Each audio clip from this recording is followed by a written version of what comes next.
We're waiting for the ambulance. Guess what this girl says? Remember, I have a date, so I have to go for my date. And everyone was so confused. Highway na unamanga. She left.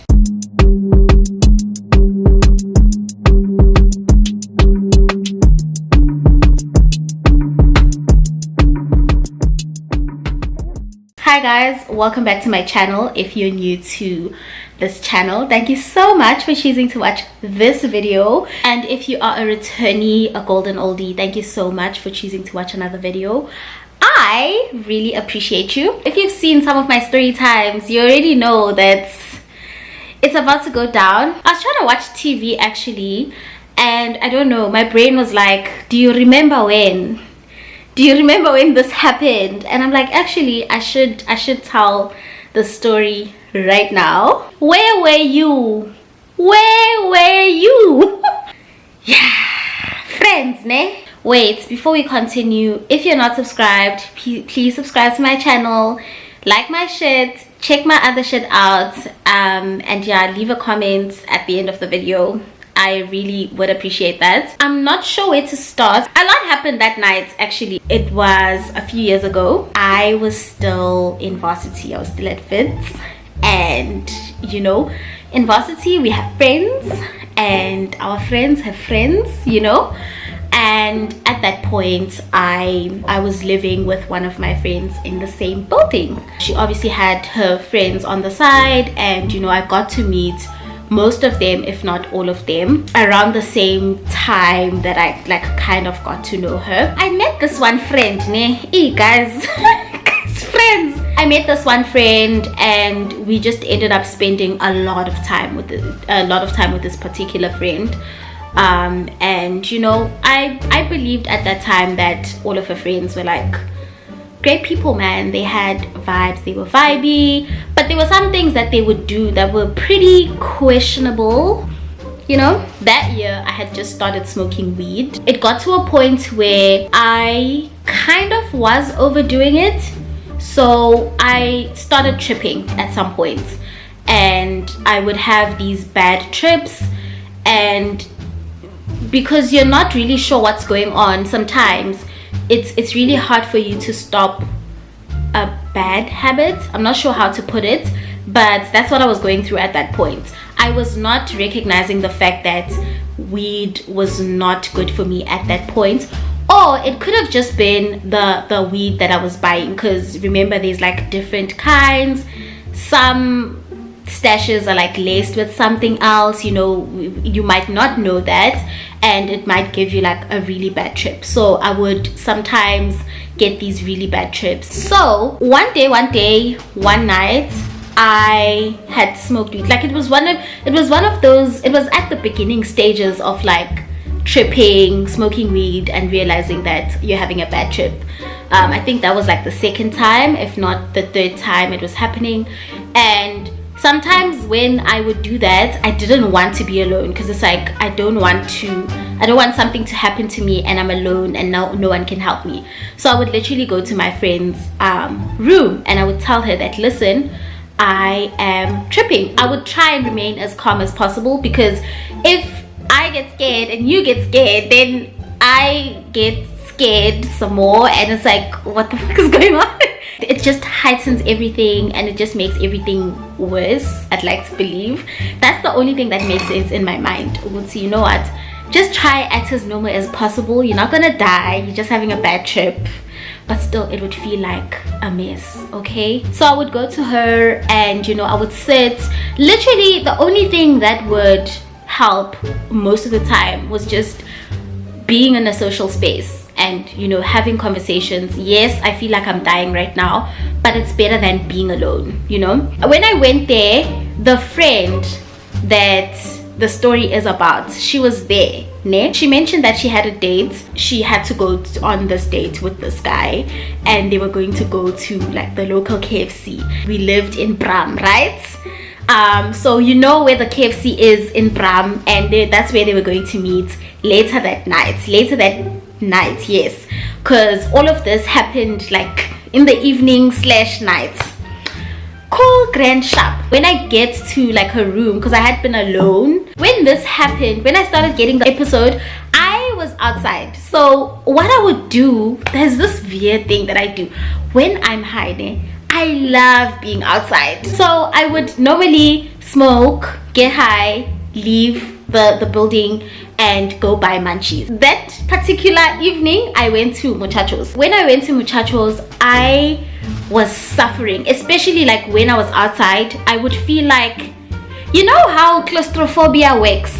I would feel what they feel when I was outside. I'm not sure if there's another term which is like the opposite of claustrophobia. I'm not sure, I don't know. When I was outside, I literally felt like I was suffocating and I'm gonna collapse. But as soon as I walk inside a building, I would calm down.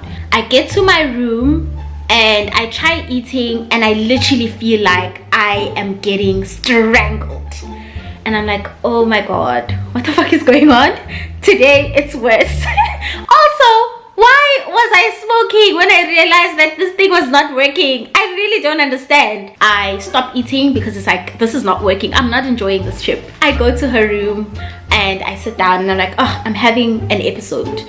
And then I remember this one time she offered me the anxiety drops. I took those and it took a long while before I started feeling okay again. When I went to her room to like kind of address this issue, I found the friend there. This is actually where the story starts. I find her there. She tells us that she has a date and that she's, you know, there to like see what she can wear. Now you all know this is something that we can never lie about. Most girls share clothes. If you have a top that I can wear tonight on my dates, I'll definitely take it. So I remember she was there to get this gorgeous, it was a green top, and she wanted to borrow the top for the date. So she borrows the top, we talk for a while, and then she leaves. Ne? I think at that point I was okay. I don't remember what happened. I started feeling like I was dying. Okay, I remember even after that whole thing happened, I wrote a post and I was like, yabo ngoba ngafanga namhlanje kushuthi angisezi ukufa anytime soon, because it was so intense. Also, I kind of was not always honest. It would just be a thing of, I'm having an anxiety attack right now, I'm having a meltdown, and I wouldn't say, hey, I smoked weed and I'm tripping, you know. So I think she gave me the meds because, you know, she's trying to help me, and minangapa, I was not honest. I don't think my body was responding well to the meds because I was high. I don't remember. I think there were other people in the room, because when things started going down, I remember there were just a lot of people around. So now I get asked, do you need us to call an ambulance? And I'm like, yo, Pella, if they call an ambulance. Also, I'm not a sickly person. I've never been admitted at all. I've never been to Isbedlela as a patient. So they asked me the first time. She's like, listen, I can call the ambulance for you, ne? I remember saying no the first time. And then it just kept getting worse, ne? And it got to a point where she was like, listen, I'm gonna call the ambulance because I don't know what's going on with you. And I don't want to leave this. Ganti, you're really not okay. And she called the ambulance. Guys. Before she called the ambulance, she called some of the guys that we knew and she was like, I'm not sure what's going on right here. Can you please help me? And then I kept getting asked about the whole ambulance situation, and then at some point they decided that, listen, we're gonna call an ambulance, okay? And I'm like, okay. But now this whole ambulance chat is making everything worse because I'm just trying this like, what? And also in my head while all of this is happening, I just remember looking at myself and I'm like, dude, you can't go out like this. Like, what the fuck? So fast forward, if ambulance, the ambulance gets there. In my head, I live in my head. I've mentioned this a couple of times. In my head, I'm like to myself, listen, I understand you are high, so you also have to understand that you're high right now, and this is going to pass. but you cannot tell anyone that you actually are high and you had weed. Okay, you cannot do that. So now you need to act as normal as possible. Yes, just say you can't breathe, but what matters here is them not finding out that you are actually high, you know. Now I'm just trying to act normal, guys. I go inside the ambulance and they're like, hi, I'm so and so, I'm gonna help you today. What's wrong? I'm like, okay, I can't breathe properly, I'm not sure what's going on.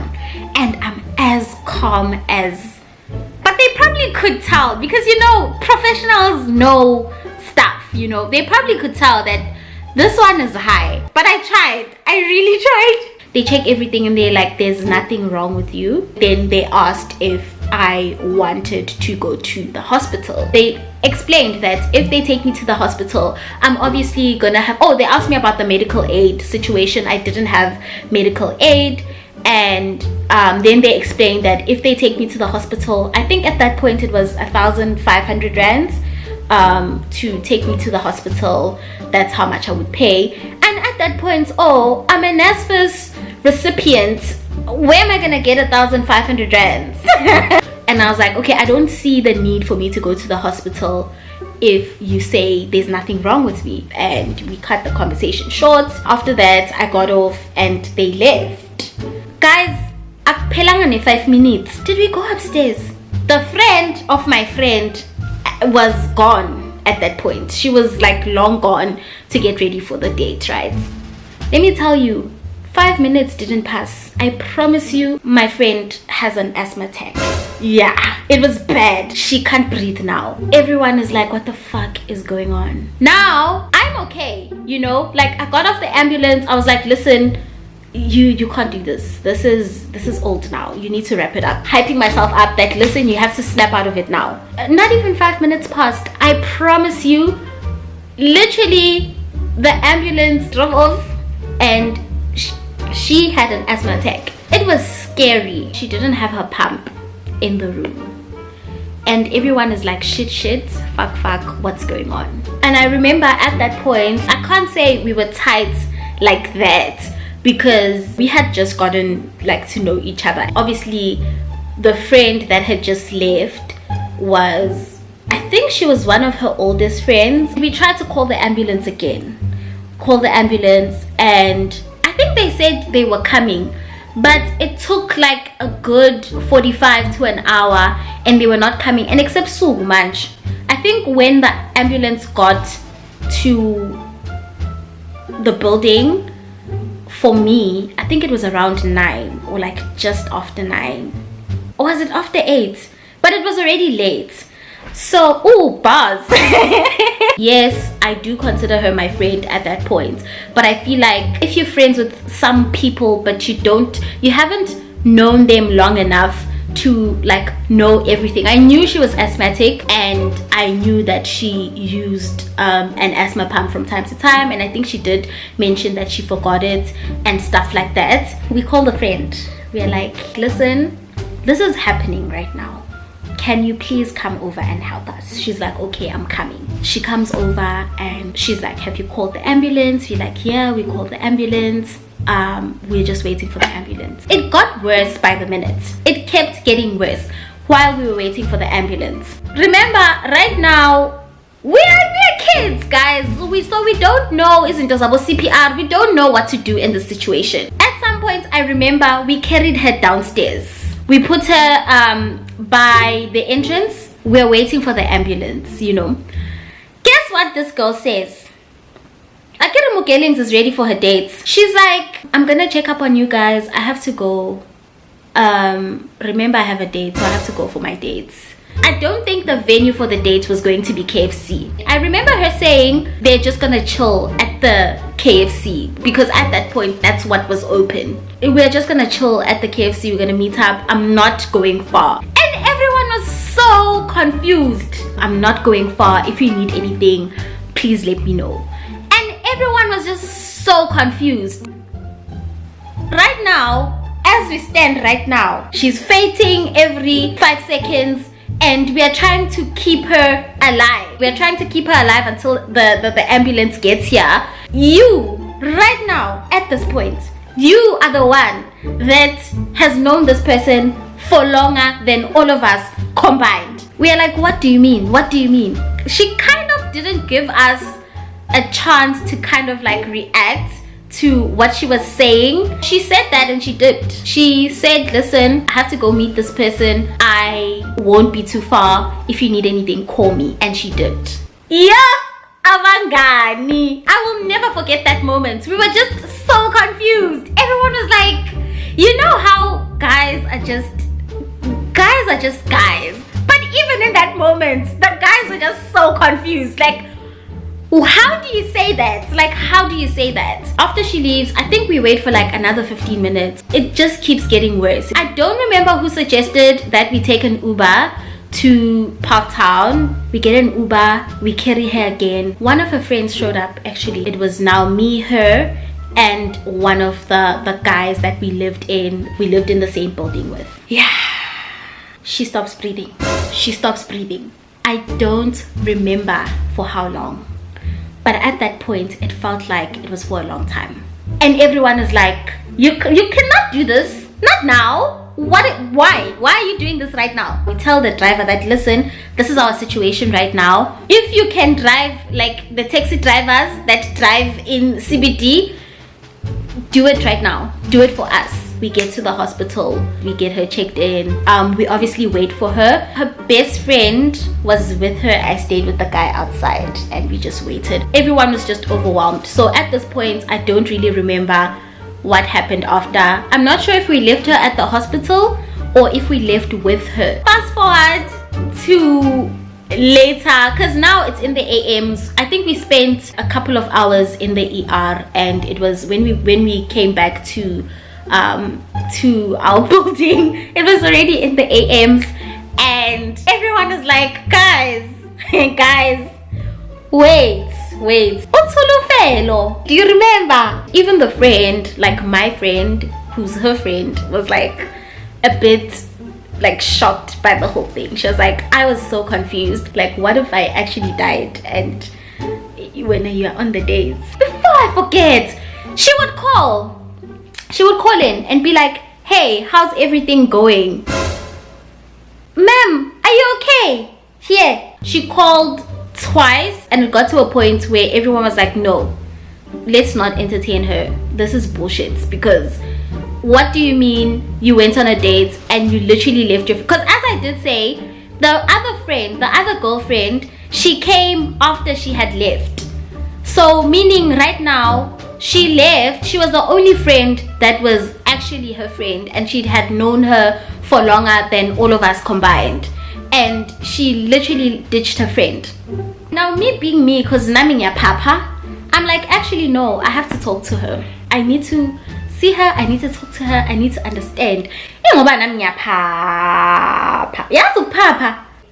guys, I was furious. Like she was chilled about it, and Mina on the other hand, I was like, this, you don't do that. Like, you don't do that to a person that you call your friend. You don't do that. Call her right now. Fonele. Mina, I took the initiative. I was like, listen, Mina, I'm gonna chair this disciplinary hearing. Because I remember, like, we sat down, we had a heart-to-heart, and she just expressed how disappointed she was in how this particular friend handled the whole situation. We also expressed to her how we were disappointed on her behalf. Like, what kind of a friend is this? Because you know how when we have certain conversations with people, like heart to heart, I would probably tell you I did this and this and that for her, and I just never imagined she would do something like this to me. And that's when I decided, you know what, Gizo Papa, I tell her, listen, call her, I want to talk to her. She's like, hey, please come over, you know, wara wara, and you know, she gets there. Guys, when I grow up, I want to be like her. You know, when people talk about people who don't give a fuck, she is literally part of the gang. She's part of the people that do not give a shit. she didn't give a damn. Fast forward, she gets there, she gets signed in, she gets to the room. Hi friend, how are you? Hey guys, yo, at that point my blood is boiling. Like, I am so pissed. What do you mean? Why acting like nothing happened? At that point she tried to talk about the date. She kept it strictly casual and she acted like nothing happened the night before. I'm pissed, but I'm also confused. Like, why are you doing this? I don't remember how I brought it up, but I remember bringing it up. And what's the definition of gaslighting? Yeah, she gaslit us at this point. She had all the answers to my questions. All of them were very snarky. Like, they were very mocky. It was infuriating at that point because we are trying to have a conversation. Because my friend was just existing on her bed, and she didn't look like she was trying to figure herself in the dabas. She was literally like signed out from the whole thing. She didn't seem like she was interested in addressing the elephant in the room. Maybe at that point I just wanted her to apologize to her friend. I remember she was giving me a response and she was being rude and she was being very dismissive. We even asked, are you not gonna apologize? She was like, what's there to apologize for? What did I do wrong? I went on my dates, you know, and I kept telling you, if you need anything, call me. And everyone was like, bro, are you serious? Dude, we wanted you to be there. She was like, there was no need for me to be there. And everyone was like, Aibo, what do you mean? And she was like, I told you, Uguti, if you need me, call me. And I did call to check up on you. And everyone was like, Aibo, you called once. What do you mean? And she was like, but I still called. And I called a couple more times and you guys didn't answer. But I told you, if you need anything, call me and I'll be there. And we were like, but why did you leave in the first place? And she was like, because I had a date and I was not gonna leave my date high and dry because of you. And everyone was like, what do you mean? At some point she would say, I'm not gonna explain myself to you. Guys, abangani, I get frustrated if I feel like I'm not getting through to you. We are not having a conversation, a healthy conversation. I am gonna admit this right now. This stays between me and you. I personally run out of English when I'm mad. English bundles deplete. I cannot argue in English. And this particular friend didn't understand Venek. It got really difficult at some point because I would really just want to say Fusek. Guys, she was loaded. It's like every single time it was my turn to speak, she would add more airtime and buy more bundles. She would top up and then she comes back even stronger with her vocabulary. Guys, I was fighting for my life. At some point I was like, how Brain said, ask her if she sees anything wrong with anything that she did last night. I asked her, do you see anything wrong with what you did yesterday? She was like, no. And I was like, okay, thank you. I left and it was over. I went back to my room, I continued with my life, and that's literally where the story ends. If you haven't subscribed to my channel, please subscribe, like my shirts, and I will see you in the next video. Bye.